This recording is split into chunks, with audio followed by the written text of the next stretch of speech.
ઓઢવમાં જૂના ઝઘડાની અદાવતમાં 14 વર્ષ સગીરને 7 શખ્સ દ્વારા મોતને ઘાટ ઉતારી દેવાયો।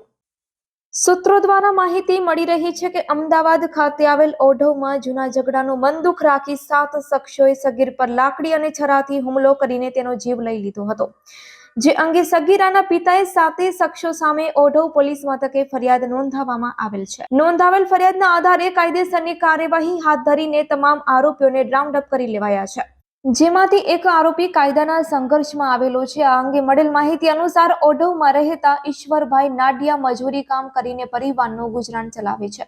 ગત તારીખ 21 ડિસેમ્બરના રોજ તેમનો 18 વર્ષીય પુત્ર અને 14 વર્ષનો સગીર પુત્ર રાત્રિના સમયે રબારી વસાહત પાસે ચા પીવા ગયેલ અને બેઠા હતા। તે દરમિયાન ત્યાં 7 શખ્સો આવ્યા હતા। 7 શખ્સોએ આ સગીર સાથે થયેલા અગાઉના ઝઘડાની અદાવતમાં તેને ગાળો બોલીને મારવા લાગ્યા હતા, જેથી સગીર ભાગવા જતા 7 શખ્સોએ છરા અને લાકડીથી તેના પર હુમલો કરીને મોતને ઘાટ ઉતાર્યો હતો। ત્યારે તેના મોટા ભાઈ તેને છોડાવવા વચ્ચે પડતા તેને પણ માર માર્યો હતો। સૂત્રો દ્વારા જણાવાઈ રહ્યું છે કે આ 7 શખ્સો સામે એટ્રોસિટી અને હત્યા સહિતની કલમ હેઠળ ગુનો નોંધીને તમામ આરોપીઓની હાલ ધરપકડ કરી લેવામાં આવી છે। આ મામલે આગળની વધુ કાયદેસરની કાર્યવાહી હાથ ધરવામાં આવી છે।